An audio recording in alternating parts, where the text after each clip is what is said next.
Yeah, obviously did not go the way we wanted it to. Many reasons for that. Injuries. Obviously the seniors not going out with a win, but I was proud of the effort. I thought the guys played hard. Again, I just thought there was too many mistakes to beat a team like that. There's too much talent on their side.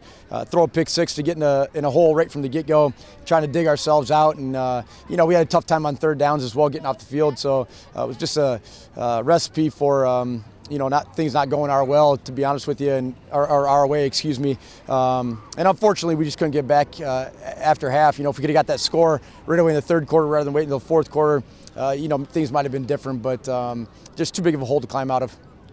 Is it a head injury for Alex? It is, yep. And he was better when we got, to halftime, but of course we're not going to mess with a head injury, and unfortunately a tough way for him to end the season, but I was proud of what Joe did when he came in.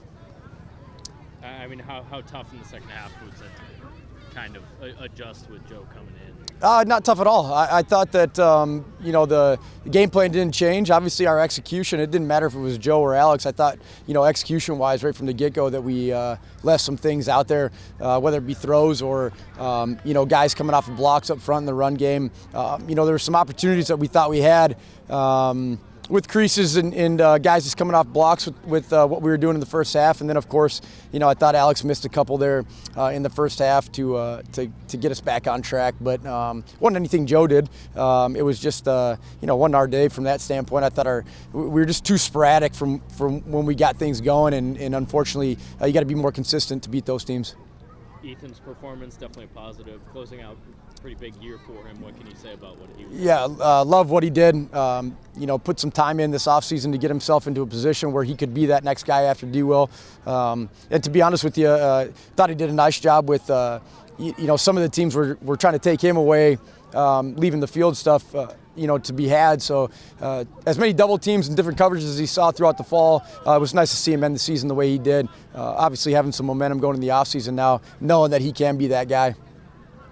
Defensively, stopping threes, stopping the run seemed to be an issue all day. Yeah. What did you see there with what they were able to do? Yeah, they have a nice scheme, obviously, and thought they executed it well. Again, I said it at the beginning of the week, I said it last night, Saginaw Valley still got unbelievable talent. Their record does not show who they truly are, and they still have the guys in that locker room to be considered one of the top teams in our league. So on top of that, they had some creases, and we did not tackle very well, to be honest, for the majority of the game. And three's just way too talented, to be able to arm tackle that kid. He's going to run through that the whole time. Always emotional when the seniors come off the field for the last time. Just give us your thoughts on the seniors. Yep, I can't say enough about those guys. I've been talking about them since we got into camp in August, and just incredible in the locker room, incredible in the weight room. Everything that they do on the field, just I can't say enough about those guys. And obviously, any senior day is a sad day watching those guys walk off the field. But this group right here, incredibly special, not only for the things that they do off the field, but of course, a majority of them are big-time contributors on Saturdays as well. So we're going to miss them, but I think they've done an incredible job of what they've done in the locker room right now to where the guys that are left behind can keep this thing moving forward.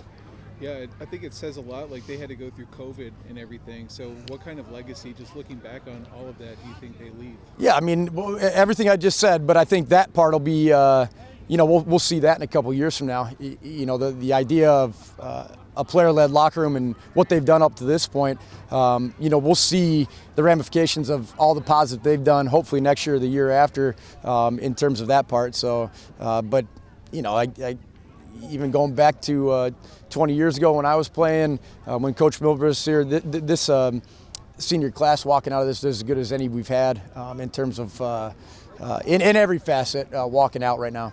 Yeah. So you just finished your first year as head coach.